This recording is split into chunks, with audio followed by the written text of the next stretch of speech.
BSP supremo Mayawati ने बुलाई अहम मीटिंग। आपको बता दें, इंतखाबात में बीएसपी की करारी हार पर जायजा लिया जाएगा। इस मीटिंग में जायजा मीटिंग के बाद हो सकता है बड़ा बदलाव। लखनऊ बीएसपी दफ्तर में ये मीटिंग बुलाई गई है। तो बीएसपी सुप्रीमो मायावती ने मीटिंग बुलाई है। तमाम तर लीडरान इस मीटिंग में शामिल होंगे और असेंबली इंतखाबात में जिस तरीके की शिकस्त बीएसपी पार्टी ने हासिल की है, यानी शिकस्त का सामना बीएसपी को करना पड़ा, उस हार का जायजा इस मीटिंग में लिया जाएगा। तमाम तर लीडरान शामिल होंगे और हो सकता है कि मीटिंग के बाद कुछ न कुछ बदलाव बीएसपी पार्टी की हिकमत अमली में किया जा सकता है।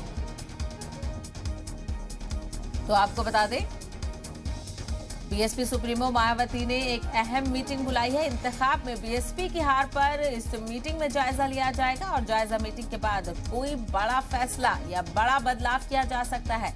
लखनऊ में बीएसपी दफ्तर में ये मीटिंग बुलाई गई है। तमाम तर लीडरों को बीएसपी सुप्रीमो ने बुलाया है और मीटिंग का इनेकाद किया जाएगा। और असेंबली इंतखाबात में जिस तरीके से बीएसपी ने शिकस्त का सामना किया है, उसका जायजा लिया जाएगा और देखा जा सकता है कि कुछ बदलाव भी बीएसपी पार्टी की हिकमत अमली में किए जा सकते हैं। तमाम तर लीडरों को बुलाया गया है और बीएसपी सुप्रीमो मायावती ने इस मीटिंग को बुलाया है।